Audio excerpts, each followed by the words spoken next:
Break news చూస్తున్నాం. Operation Sindoor తర్వాత parliament సమావేశాలు సోమవారం నుంచి ప్రారంభం కాబోతున్నాయి. ఈ తరుణంలో ఢిల్లీలో పార్లమెంటరీ వ్యవహారాల మంత్రి కిరణ్ రిజిజు నేతృత్వంలో ఆల్ పార్టీ మీటింగ్ ఏర్పాటు చేశారు. సభ సజావుగా సాగేందుకు అన్ని పక్షాలు సహకరించాలని కేంద్రం కోరింది. విపక్షాలు లేవనెత్తే అన్ని అంశాలపై చర్చిద్దామని చెప్పుకొచ్చింది. అయితే సమావేశం తర్వాత విపక్ష నేతలు ప్రస్తావించిన అంశాలు చూస్తే సమావేశాల్లో వాడివేడి తప్పకపోవచ్చని తెలుస్తోంది. పహల్గాం ఉగ్రదాడి, ఆపరేషన్ సింధూర్తో పాటు అమెరికా అధ్యక్షుడు డొనాల్డ్ ట్రంప్ చేస్తున్న ప్రకటనపై ప్రధాని మోదీ పార్లమెంటుకు సమాధానం చెప్పాలని కాంగ్రెస్ పక్ష ఉపనేత గౌరవ్ గొగోయ్ డిమాండ్ చేశారు. బీహార్ ఓటర్ల జాబితా అంశంపై కూడా గట్టిగా పట్టుబట్టే అవకాశాలున్నాయి. ఇదే రీతిన ఇతర విపక్ష పార్టీలు సైతం మోదీ సర్కార్ను కార్నర్ చేయడానికి అస్త్రాలు సిద్ధం చేసుకుంటున్నాయి. సభలో కేంద్రానికి అండగా ఉంటామని ఎన్డీఏ పక్షాలు చెప్పాయి. తమ రాష్ట్రాలకు చెందిన ప్రయోజనాలపై సభలో ప్రశ్నలు లేవనెత్తుతామని కూడా వెల్లడించారు ఎన్డీఏ పక్ష నేతలు.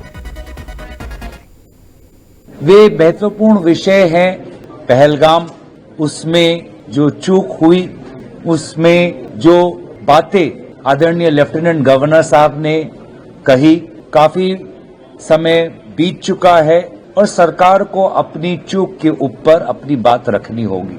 आज अमेरिका के राष्ट्रपति से आ रहे हैं, वो कहीं न कहीं भारत की गरिमा, भारत की सेना की शौर्य पर सवाल उठाता है और अमेरिका के राष्ट्रपति के उत्तर कोई मंत्री नहीं, कोई विशेष सूत्र नहीं, कोई प्रेस रिलीज नहीं, सिर्फ भारत के प्रधानमंत्री ही दे सकते हैं.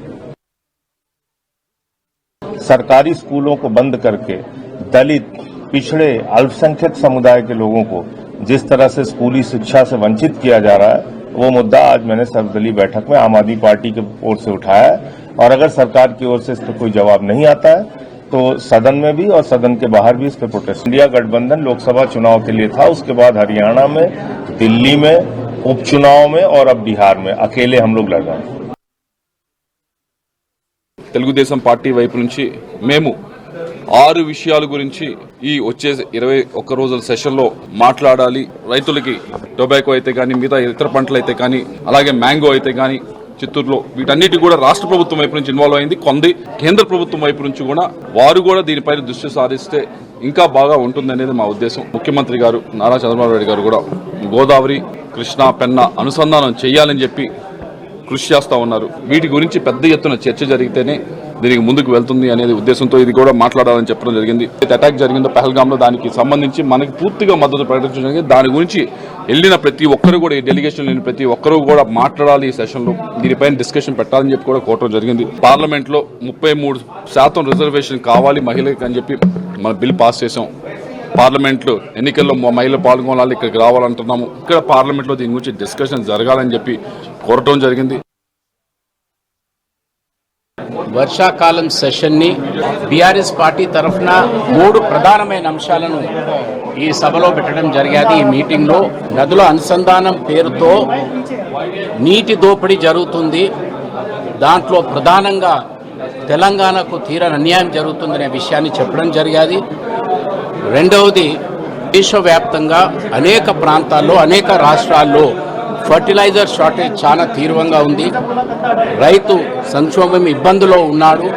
కాబట్టి వ్యవసాయం పైన ట్రంప్ ప్రకటనల వలన కూడా ఈ వ్యవసాయ రంగంపై ఎటువంటి ఇబ్బందులు ఎదుర్కోబోతున్నారనే అంశంపై ఒక వివరంగా ఒక చర్చ జరపాలనే డిమాండ్ చాలా స్పష్టంగా బీఆర్ఎస్ పార్టీ తరఫు నుంచి చెప్పడం జరిగేది. ఈ డీలిమిటేషన్ అంటే పార్లమెంట్లో సీట్ల సంఖ్య విషయంలో సుదీర్ఘంగా చర్చ జరిపి మరి మీరు ఒక ప్రకటన చేయాలనేది కూడా మరి బీఆర్ఎస్ పార్టీ తరఫున ఈ ప్రధానమైన అంశాలపై డిమాండ్ చేయడం జరిగేది. Coming parliament sessions will raise all issues including national and state level issues. We are mainly focusing on our state issues. Why? Because there are law and order issues are there. There Andhra Pradesh farmers they are in distress position regarding MSP and all. So there are security lapses in Tirumala Tirupati Devasam. There are so many issues are there. Apart from these issues, we'll raise national issues also.